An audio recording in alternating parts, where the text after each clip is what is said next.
축복합니다. 사랑합니다. 축복합니다.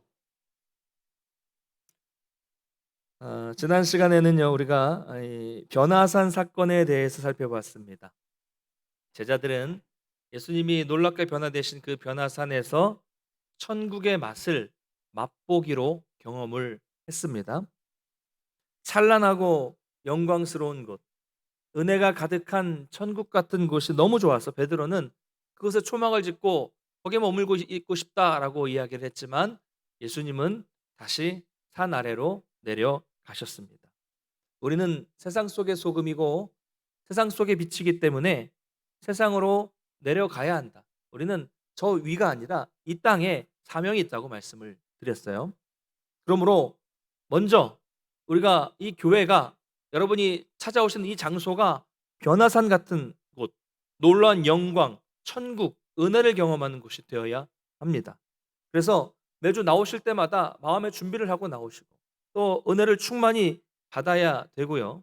그래서 그 받은 은혜를 가지고 각자 여러분의 가정으로, 일터로, 직장으로, 학교로, 세상으로 흩어져서 제 역할을 감당해야 한다라는 것이죠. 그것이 바로 이 산 아래에서, 세상에서 우리가 해야 할 사명이라고 말씀을 드렸습니다. 오늘도 이제 예수님은 이렇게 산 아래로 내려가셨는데, 영광스러운 곳에 계시다가 산 아래로 내려가시자마자 거기에서 아주 큰 문제를 만나게 되셨습니다. 이처럼 여러분, 우리가 사는 이 현실에는요, 늘 아픔이 있고 늘 고난이, 문제가 있습니다. 이런 현실은 세상에만 해당하는 것이 아니라 예수 그리스도를 믿는 우리에게도 동일하게 적용이 되는 거예요. 예수 믿어도 현실에는 아픔이 있고 예수 믿어도 현실에는 고난이 있고 문제가 늘 생깁니다. 그럴 때 우리는 보통 두 가지 반응을 보여요. 자, 우리가 특별히 언제 조심해야 되냐면, 오늘 이 변화산에서 내려온 이 예수님과 제자들처럼 은혜를 풍성히 받고 영광 가운데 거했던 그 이유, 은혜를 많이 받은 이유가 더 중요하고 더 위험합니다. 항상 은혜 다음에는요, 뭐가 있냐면 도전이 있고 고난이 있기 때문입니다.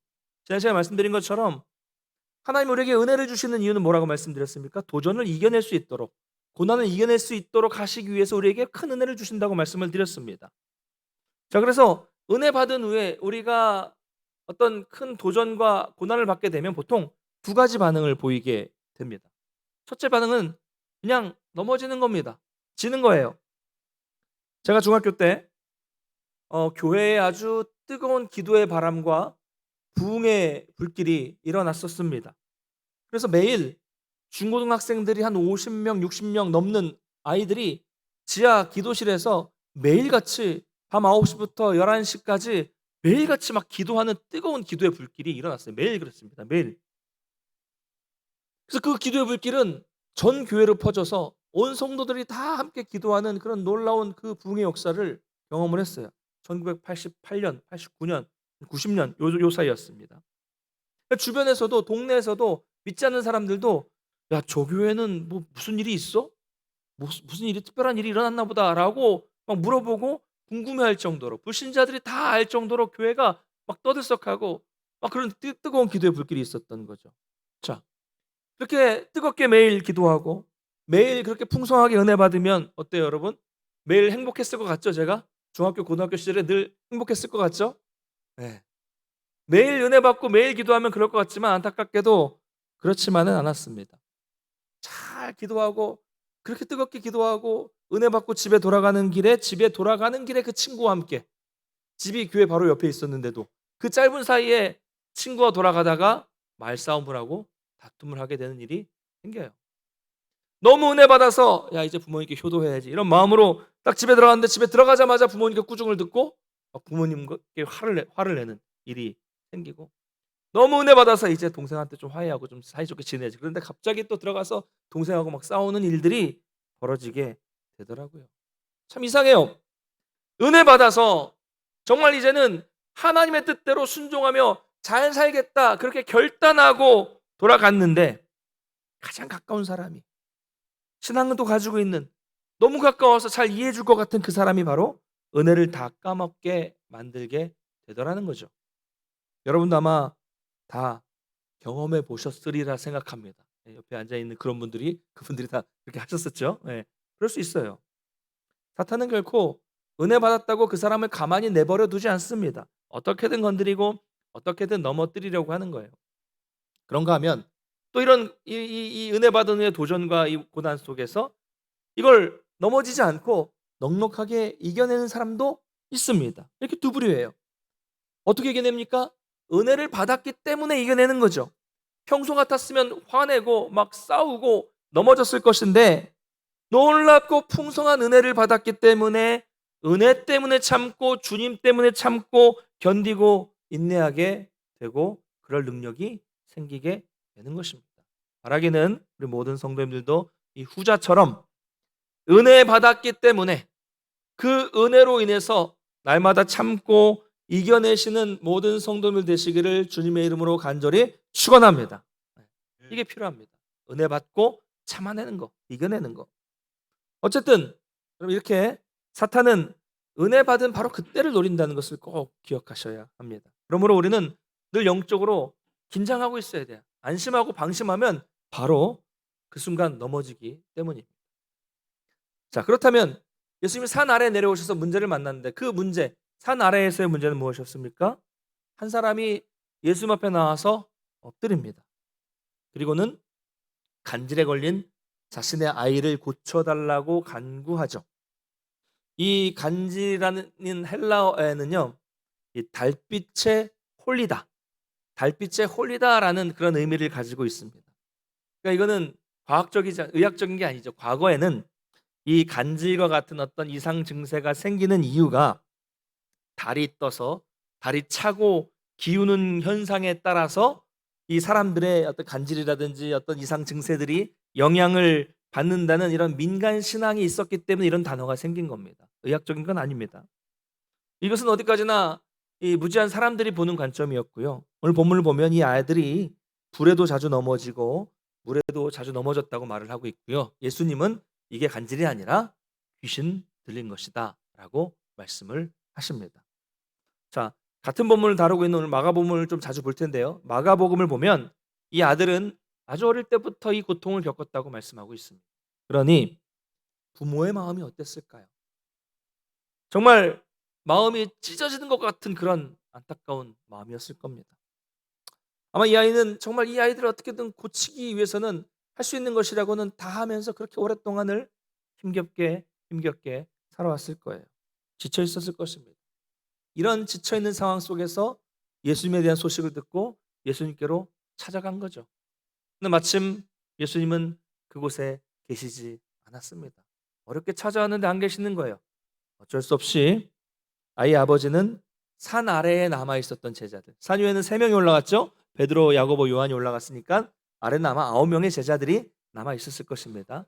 산 아래에 있는 9명의 제자들에게 찾아갔지만 제자들은 귀신을 쫓아내지 못했습니다.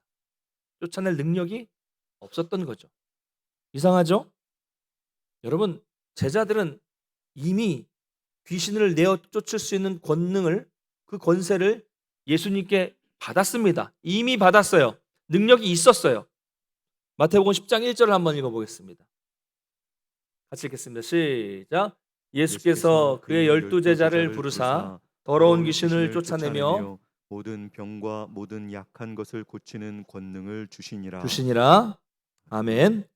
자, 이처럼 처음부터 예수님이 제자들을 부르셨을 때 그때부터 제자들은 예수님으로부터 귀신을 쫓아낼 수 있는 권능, 병을 고치는 권능을 받았습니다. 그리고요, 누가복음을 보면 실제로 제자들이 가서 병자를 고치고 귀신을 쫓아내는 경험을, 그 능력을 경험했습니다. 그래서 돌아와서 예수님 앞에 막 흥분돼서 말합니다. 예수님 정말 되더라고요. 귀신이 쫓겨나더라고요. 병자가 일어나더라고요. 이런 경험이 있었습니다. 그랬던 제자들인데 오늘 귀신 들린 이 아이 앞에서는 그 권능을 잃어버리고 말았습니다. 잃어버렸어요. 안 돼요. 그러자 이 일로 소란스러워졌습니다. 항상 오늘 본문은 잘 나타나지 않지만 물이라고 나와 있긴 해요. 근데 항상 예수님이 가시는 곳마다 많은 무리가 있었다는 것을 우리가 생각할 필요가 있습니다. 같은 이야기를 다루고 있는 마가복음 9장 14절을 한번 읽어보겠습니다. 시작.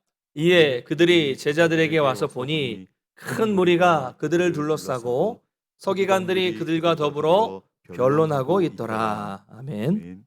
이미 변호사 나라에는 많은 무리들이 둘러싸 있었고요. 또 이 병자를 고치지 못하는 것을 보고 그 중에는 종교 지도자들, 서기관들이 있었습니다. 서기관들은 이 귀신을 쫓아내지 못하는 능력 없는 제자들을 보고 제자들과 변론하고 있었다라고 말씀하고 있습니다. 변론 뭐 할 게 있었겠어요? 제자들을 조롱하고 비웃고 있었던 거죠. 그러니 제자들은 지금 얼마나 당황하고 있겠습니까? 전에는 됐는데 안 되는 거예요. 겉모습은 지금 누가 보더라도 예수님의 제자라는 그 타이틀을 가지고 수많은 사람들 앞에 있는데 겉은 예수님의 제자인데 속은, 내용은 제자로서 가져야 될 능력과 내용이 나타나지 않고 있는 것입니다. 한마디로 껍데기만 그럴듯한 신앙을 가지게 되었다는 거죠. 자기들만 욕먹으면 되는데 자기가 이 능력을 행하지 못하니까 결국 스승인 예수님까지도 욕먹게 만드는 그런 상황에 처한 겁니다. 산에서 내려오셔서 이 모든 이야기를 들으신 예수님은 많은 사람 앞에서 엄하게 책망하십니다. 오늘 본문에 믿음이 없고 패역한 세대여, 내가 얼마나 너희와 함께 있으며 얼마나 너희에게 참으리요 라고 말씀하십니다. 그래서 패역하다라는 말은요, 구부러뜨리다, 일그러뜨리다 라는 의미를 가지고 있는데 물건을 더 이상 사용할 수 없도록 망가뜨리는 그런 상태를 말하는 것입니다. 여기서 패역한 세대라는 말은 다른 말로 쉽게 표현하자면 실패한 세대라고 말씀하시는 거죠. 그렇다면 이게 누구의 실패일까요? 일차적으로는 가깝게는 제자들의 실패라고 하겠지만 더 넓게는 계속해서 예수님을 거부하고 예수님의 능력을 인정하지 않았던 이스라엘의 실패를 상징하고 있는 것입니다. 사랑하는 성도 여러분, 오늘날 이 땅의 교회와 오늘날 우리 성도들, 즉 우리의 문제가 뭘까요? 우리는 뭐가 문제입니까? 과거처럼 먹을 것이 없고 돈이 없는 게 문제입니까? 신앙을 억압하는 사람들이 있는 게 문제입니까? 교회가 없고 교회가 가까이 없고 또 교회는 건물이 없어서 예배를 못 드리고 있는 것이 문제입니까? 아닙니다. 얼마나 좋은 환경에서 믿음 생활을 하고 있습니까? 그런데 우리도 오늘 말씀처럼 우리의 문제는 하나님의 능력을 잃어버린 세대가 되고 말았다는 것이 가장 큰 문제입니다. 형식은 있어요. 우리가 겉모습은 다 성도, 그리스도인이라는 이 껍데기는 가지고 있는데 내용이 없는 경우가 너무 많습니다. 또한 이 땅에도 수많은 교회가 있고 엄청나게 많은 성도들이 있지만 영적인 능력은 사라지고 있는 것이 우리 현실의 문제라는 것이죠. 오늘 본문을 보면 이 아들을 데리고 온 아버지는 이렇게 한탄하며 말합니다.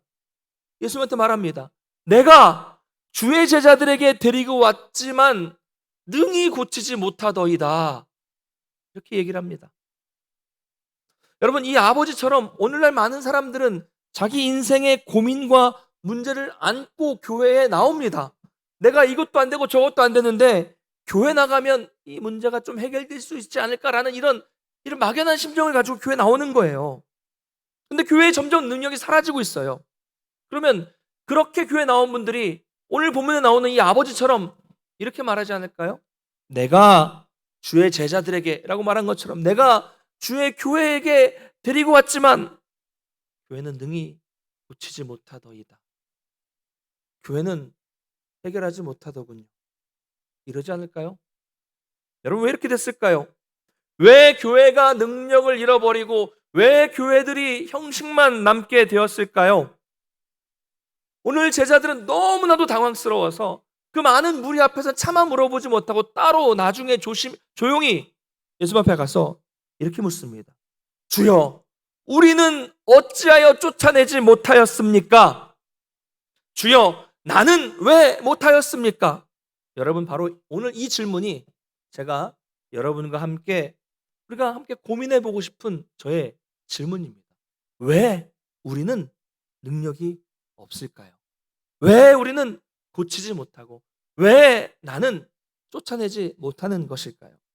여러분에게도 이런 고민이 있지 않습니까? 신앙생활 하다 보면 문제가 생겨요. 현실은 어려움이 생깁니다. 그래서 말씀대로 성경에 있는 대로 기도하면 될 줄 알았는데 안 되는 거예요. 너무 답답해서 주님께 이렇게 기도하시고 이렇게 질문하신 적이 있으실 겁니다. 저는 많았거든요. 주님, 왜 나는 안 됩니까? 성경에는 분명히 된다고 하셨잖아요. 베드로는 이 지체장애인을 딱 잡아 일으키니까 일어났는데 왜 나는 안 됩니까? 왜 나는 안 고쳐집니까? 교회도 잘 다니고 기도도 열심히 하고 신앙생활도 그렇게 잘하고 예배도 잘 드리고 말씀도 잘 알고 봉사도 잘하는데 왜 나는 안 됩니까? 간절히 기도해도 안 되고 손을 얹고 기도해도 왜 안 되는 겁니까? 이런 질문입니다. 아마 다 이런 질문, 고민이 있으셨을 거라 생각을 하는데요. 오늘 우리는 이 예수님의 대답을 통해서 그 해답을 발견할 수가 있습니다. 능력이 안 되는 이유는요. 해도 안 되는 이유는 첫 번째로 우리의 믿음이 죽어 있기 때문입니다. 다시 말하면 생명력이 없기 때문이에요. 예수님 오늘 두 번을 말씀하시는데요. 믿음이 없고 패역한 세대라고 한번 말씀하시고요. 또 제자들에게 너희 믿음이 작은 까닭이다라고 말씀을 하십니다. 그러니까 지금 말씀하시는 건 뭐예요? 너희 믿음이 없다. 믿음이 작다. 이렇게 말씀을 하시는데 사실 작다라는 말도 없다는 말과 같은 말입니다. 이것을 보면 제자들에게 능력이 없다는 것은 아닙니다. 그렇죠? 능력은 있는데 믿음이 없다는 거예요. 믿음이. 여러분, 이처럼 저와 여러분에게도요. 제자들에게 그런 것처럼 저와 여러분에게도 이미 능력은 있습니다. 여러분, 있어요. 예수 그리스도를 믿는 순간 우리에게는 능력이 주어집니다. 안 믿어지시죠? 안 믿어지시죠? 나 없는 것 같은데. 마가복음 16장 17절 18절 한번 읽어보겠습니다. 같이 읽겠습니다. 시작. 믿는 자들에게는 이런 표적이 따르리니 곧 그들이 내 이름으로 귀신을 쫓아내며 새 방언을 말하며 뱀을 집어올리며 무슨 독을 마실지라도 해를 받지 아니하며 병든 사람에게 손을 얹은즉 나으리라 하시더라. 아멘. 할렐루야. 이제 믿어지십니까? 예수님의 말씀이에요. 여러분, 우리 안에는 이미 사탄의 세력과 세상의 도전을 이길 수 있는 능력이 있다는 것을 믿으시기 바랍니다. 자, 그런데 제자들도요, 능력은 있었지만 중요한 건 뭐예요? 그 능력이 있다는 것을 믿는 믿음이 없었다는 거예요. 이처럼 우리도 주님이 주신 능력을 이미 가지고 있지만 그것을 온전히 믿는 믿음이 없기 때문에 능력이 나타나지 않고 있다는 것입니다. 믿음이 없다는 거예요. 그렇다면 우리가 어느 정도로 믿음이 없을까요? 오늘 본문 20절 한번 읽어보겠습니다. 20절 같이 읽겠습니다. 이르시되 너희 믿음이 작은 까닭이냐? 진실로 너희에게 이르노니 만일 너희에게 믿음이 겨자씨 한 알만큼만 있어도 이 산을 명하여 여기서 저기로 옮겨지라 하면 옮겨질 것이요 또 너희가 못할 것이 없으리라. 아멘. 무슨 말씀입니까? 한마디로 말하면 우리가 믿음이 어느 정도 없냐면 그 겨자씨 한 알만큼 아주 작은 보일락말락하는 그런 믿음조차도 없기 때문에 능력이 나타나지 않는다는 거죠. 에이, 목사님, 그래도 제가 몇 년인데 그 정도 믿음은 있어요. 이렇게 생각하실 분도 계시리라고 생각을 합니다. 물론 맞습니다. 우리 중에는 정말로 믿음이 좋으신 분들이 많아요. 제가 이렇게 목회를 하다 보니까 목회자보다 훨씬 더 믿음이 좋으신 분들이 많더라고요. 그래서 가끔 어떤 분들은요, 제가 이렇게 매번 설교할 때마다 우리가 다 믿음이 없다, 다 부족하다, 다 신앙생활 제대로 못하고 있다, 막 이렇게 말씀을 많이 드리니까 좀 마음이 불편하신 분들이 계실 수 있을 것 같더라고요. 또 어떤 분들은요, 왜 혼만 내십니까? 위로는 안 해주시고 자꾸 혼만 내세요, 뭐 이렇게 하시는 분도 계세요. 네, 있더라고요. 여러분, 솔직히 제가 뭐 여러분을 어떻게 혼을 내겠습니까? 제가 단지 본문이 그러니까 예수님이 제자들을 책망하시니까 그 말씀을 그렇게 전할 수밖에 없는 겁니다. 물론 정말 잘하고 계시는 분들이 계세요. 근데 예수님은 책망을 하고 계시는데 그 말씀을 나누면서 어떻게 그 말씀과 다르게 칭찬을 할 수 있겠습니까? 그러니까 예수님이 하신 말씀을 우리 시대에 맞게 좀 적용하다 보니까 그것이 이렇게 책망하는 것처럼 들려질 수가 있는 것이죠. 네. 그러나 여러분 기억하실 것은요. 그런 책망의 이야기처럼 들린다고 할지라도 그것을 목사가 주는 책망이 아니라 하나님이 나에게 주시는 말씀으로 들으면 그게요. 달게 들립니다. 달게 들려요. 이거 경험하셔야 됩니다. 그럴 때 우리 신앙의 변화가 생기는 겁니다. 제가 노파십에서 말씀드리지만 여러분이 최고입니다. 잘하고 계십니다. 이런 이야기 많이 하지 않는다고 해서 결코 이 부분을 오해하지 않으셨으면 좋겠습니다. 다시 한번 본문으로 돌아가 보면요. 우리에게는 이 겨자씨 하나만한 그 믿음 이게 없어서 능력이 나타나지 않는다는 겁니다. 자, 나는 그 정도는 있다라고 생각하시는 분들도 정말 우리가 제대로 믿고 있는지를 한번 생각해 보시기를 원합니다. 여러분, 신앙의 지식을 가지고 있는 것과 우리가 어떤 성경과 신앙에 대한 지식을 가지고 있는 것과 그 실제로 믿는 것은 이건 정말 다른 문제입니다. 같은 거 아니에요? 완전히 다른 문제입니다. 오랫동안 신앙생활을 하시면 신앙의 형식이 있어요. 성경 공부도 많이 했기 때문에 지식도 많이 있습니다. 그렇다면 그것이 정말로 모든 것을 할 수 있다는 살아있는 믿음으로 연결이 되고 있는가? 그래서 여러분이 스스로 한번 고민해 봐야 될 것 같습니다. 정말 여러분이 알고 있는 그 신앙의 어떤 그 형식과 어떤 성경적인 그런 지식들이 여러분의 매일의 삶에서 실제로 살아있는 믿음으로 나타나고 있는가? 이걸 고민해 봐야 된다는 거예요. 그럼 그렇다면 도대체 겨자씨 하나만큼의 믿음이라는 것은 어느 정도의 믿음을 말하는 것일까요? 겨자씨는 여러분이 직접 또 간접적으로 보신 분들도 계시겠지만 정말 눈에 보일까 말까 하는 작은 씨가 겨자씨입니다. 그러니까 고만한 믿음만 있어도 능력이 나타난다는 거죠. 근데 자꾸 우리가 이것을 작다, 뭐 겨자씨 같다 이렇게 생각을 하니까 이 믿음의 문제를 크기의 문제, 양의 문제로 오해할 수가 있는데요. 이 말씀은 믿음이라는 것은 양의 문제가 아니라 질적인 문제, 질의 문제라는 것을 말씀하고 있는 것입니다. 자, 이 말씀을 조금 더 쉽게 설명을 해드리면요. 겨자씨는 너무 작아요. 정말 아주 작습니다. 그런데 아주 작아도 그 안에서 뭐가 나와요? 엄청난 것이 나와서 2m, 3m 정도까지 되는 그 나무처럼, 풀인데 나무처럼 자라서 이 겨자씨 나무 아래서 많은 새들이 깃들일 수 있을 정도로 그 보이지 않는 씨가 커지게 된다는 거죠. 무슨 말입니까? 겨자씨는 아주 작지만 그 안에는 엄청난 놀라운 생명력이 있다는 것입니다. 이처럼 생명력 있는 믿음이 있다면 그것이 아주 작은 눈에 보이지도 않는 겨자씨 하나가 같다고 할지라도 생명력 있는 믿음이 그 안에 있다면 능력이 나타나게 된다는 것입니다. 할렐루야. 반대로요. 아무리 신앙이 좋아 보이고 아무리 커 보이고 아무리 대단해 보이는 믿음의 모습을 가지고 있다고 할지라도 그 안에 생명력이 없다면 능력이 나타나지 않는다는 것입니다. 자, 이것을 우리에게 적용시켜 보겠습니다.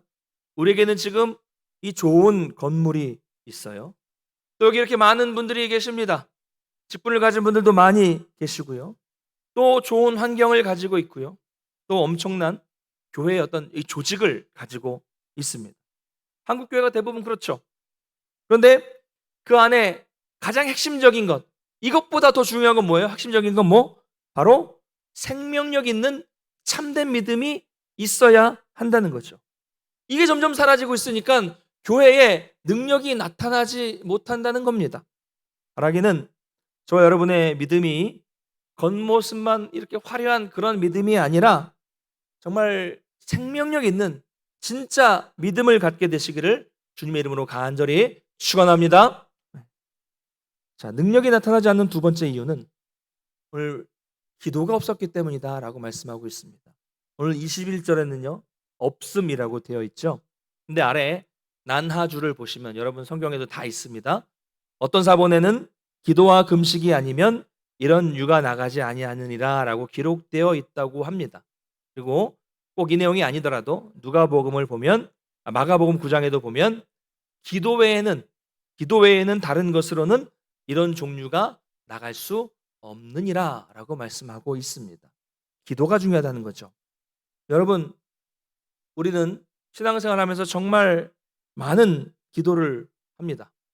또 우리 중에는 정말로 기도를 잘하시는 분도 계시고요. 어떻게 보면 막 목회자들보다 훨씬 더 기도를 잘하시는 분들도 계시고, 그런가 하면 반대로 기도를 정말 이상하게 하시는 분들도 가끔 계십니다. 그래서 여러분 부탁드릴 것은 대표 기도를 하시는 분들은요, 뭐 주일 예배나 수요 예배, 또 주일 오후 예배나 대표 기도를 하시는 분들은 잘 배우셔서 제대로 맞는 기도를 하셔야 됩니다. 왜 그렇습니까? 여러분, 교회에 처음 오시거나 기도를 안 해보신 분들이나 기도를 배우시는 분들은 누구의 기도를 듣고 배우겠습니까? 대표 기도하시는 분들 기도를 듣고 배우거든요. 근데 그분들이 기도를 잘못하시는 분들의 이 기도를 배우게 된다면, 이상한 기도를 하게 되면 안 되겠죠. 네. 자, 어쨌든 예수님은요, 기도가 없기 때문에 능력이 나타나지 않는다라고 말씀을 하십니다. 근데 여기서 우리가 이 말씀을 오해해서는 안 됩니다. 이 말씀은 그냥 기도만 하면 다 되는 기도가 만병통치약이다, 이런 말이 아닙니다. 기도 자체를 말하는 게 아닙니다. 그럼 무슨 의미일까요? 오늘 전체적인 문맥에서 한번 생각해 보겠습니다. 제자들은 분명히 앞에서 말씀드린 것처럼 예수님께 귀신을 내어 쫓을 수 있는 능력을 받았습니다. 근데 문제는 뭐예요? 왜? 전에는 됐는데 지금은 이 상황에서 귀신을 내어 쫓지 못하느냐, 이게 문제잖아요. 그 이유는 바로 제자들이 기도를 통해서 하나님을 의지하자고, 그 기도 자체보다는 기도를 통해서 하나님을 의지하지 않고 자신의 힘만을 의지하고 있었기 때문이다라는 것이죠. 그러니까 여러분, 예수님이 능력을 주셨어요. 그건 누구의 능력이에요? 제자들의 능력입니까? 아니죠. 주님의 능력이죠. 하나님의 능력이죠. 그 능력은 하나님을 떠나서는 발휘될 수 없다는 사실을 기억해야 되는데, 그것을 잊어버리고 하나님을 의지하지 않고 하나님께 의지하는 기도를 등한시했기 때문에, 자기를 믿고 있었기 때문에 능력이 나타나지 않았다라고 말씀하시는 것입니다. 자, 그렇다면 능력이 나타나려면 어떻게 해야 하는 것일까요? 오늘 마가복음 9장 22절부터 24절까지 한번 읽어보겠습니다. 마가복음 9장 22절부터 24절까지 같이 읽겠습니다. 귀신이 그를 죽이려고 불과 물에 자주 던졌나이다. 그러나 무엇을 하실 수 있거든 우리를 불쌍히 여기사 도와 주옵소서. 예수께서 이르시되 할 수 있거든이 무슨 말이냐? 믿는 자에게는 능히 하지 못할 일이 없느니라 하시니, 곧 그 아이의 아버지가 소리를 질러 이르되 내가 믿나이다, 나의 믿음 없는 것을 도와주소서 하더라. 아멘. 자, 아이의 아버지가 이렇게 말합니다. 무엇을 하실 수만 있거든 제발 불쌍히 여기셔서 도와주시옵소서. 예수님이 대답하십니다. 할 수 있거든이 무슨 말이냐? 믿는 자에게는 능치 못한 일이 없다. 예수님이 이렇게 믿음을 강조하십니다. 그랬더니 이 이야기를 들은 아버지가 그 다음에 간절하게 기도합니다. 소리를 질러서 간절하게 간구합니다. 한번 따라해 보겠습니다. 내가 믿나이다, 나의 믿음 없는 것을 도와주소서. 할렐루야. 내가 믿나이다, 나의 이 믿음 없는 것도 좀 도와주시옵소서. 바로 이것이 하나님이 우리에게 원하시는 기도고요, 하나님을 온전히 의지하는, 응답받는 그런 기도라는 거죠. 사랑하는 성도 여러분, 때로는 나는 믿음이 없어요 라고 하시는 분 계시지만, 여러분 믿음이 없다고 포기하지 마십시오. 믿음이 약하다고 여러분 미리 좌절하지 마십시오.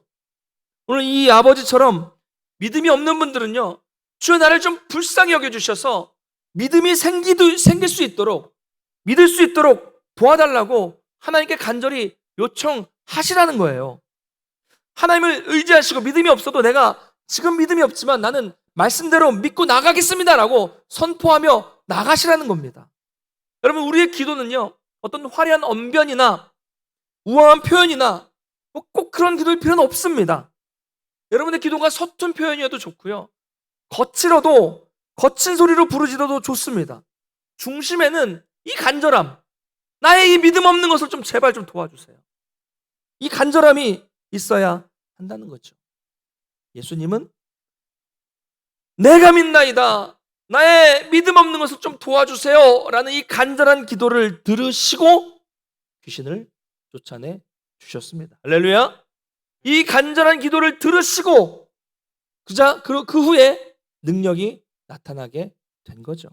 여러분, 하나님을 의지하고 간절히 기도하시면 믿음이 없는 사람에게도 살아있는 믿음이 생기고, 그 살아있는 믿음이 생기면 놀라운 능력이 나타나게 된다는 것을 믿으시기를 간절히 소망합니다.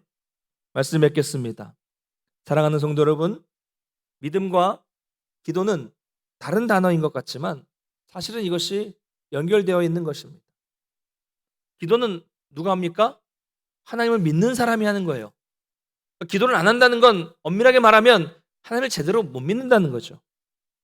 그래서 하나님을 의지하고 기도하면 믿음이 약한 사람에게도 믿음이 생기고, 그 믿음이 생기면, 그 살아있는 믿음으로 나아가면 반드시 저와 여러분의 삶에는 능력이 나타납니다. 할렐루야.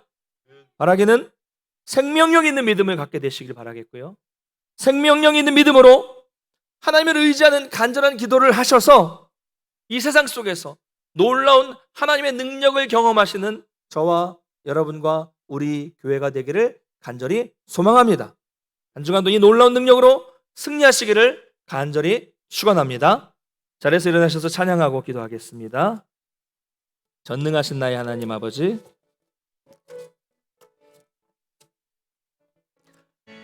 전능하신 나의 주 하나님은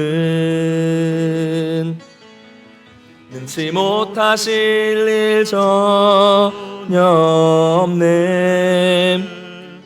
우리의 모든 간구도, 우리의 모든 생각도, 우리의 모든 꿈과 모든 소망도 신실하신 나의 주 하나님은 우리의 모든 괴로움 바꿀 수 있네. 불가능한 일 행하시고 죽은 자를 일으키시니 그를 이길 자 아무도 없네. 주의 말씀 의지하여 깊은 곳에 금을 던져 오늘 그가 놀라운 일을 이루시는 것 보라. 주의 말씀 의지하여 믿음으로 금을 던져 믿는 자에게 능치 못함 없네. 주의 말씀 의지하여, 주의 말씀 의지하여 깊은 곳에 금을 던져 오늘 그가 놀라운 일을 이루시는 것 보라. 주의 말씀 의지하여 믿음으로 금을 던져 믿는 자에게 능치 못함 없네. 믿는 자에게 능치 못함. 다시 한번 고백합니다. 믿는 자에게 능치 못함 없네.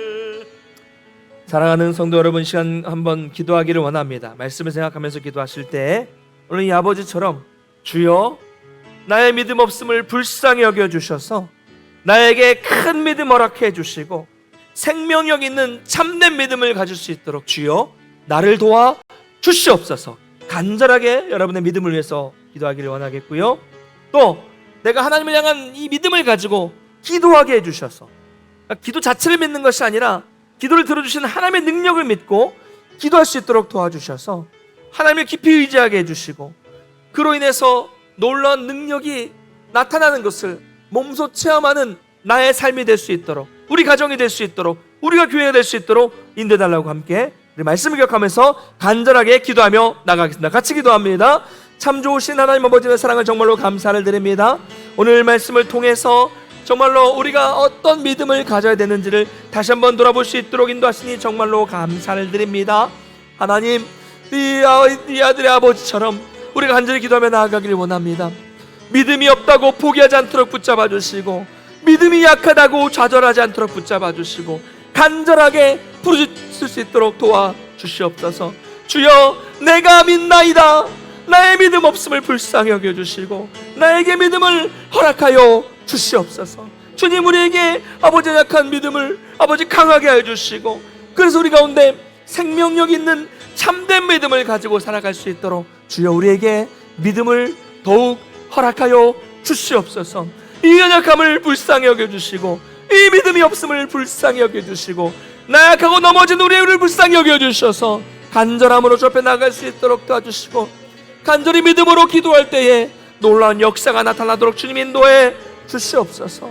더욱 하나님을 의지하고 믿고 기도할 수 있도록 붙잡아 주시고, 그래서 이 삶 속에 놀라운 하나님의 능력이 나타나는 것을 경험하는, 몸소 목도하고 바라보는 우리 성도님들, 우리 가정, 또 일터, 교회가 될 수 있도록 붙잡아 주시고, 이 교회가 아버지 능력 있는 교회가 되게 해주시고, 이 교회에 성령의 능력이 나타날 수 있도록 도와주셔서 많은 영혼들을 돌아보고 많은 이 영혼들을 살릴 수 있는 교회가 될 수 있도록 주여 은혜를 베풀어 주시고 하나님 인도해 주시옵소서. 연약합니다, 나약합니다. 힘 주시고 능력 주셔서 이 맡겨진 사명 감당할 수 있도록 도와주시고 아버지 함께 해주시옵소서.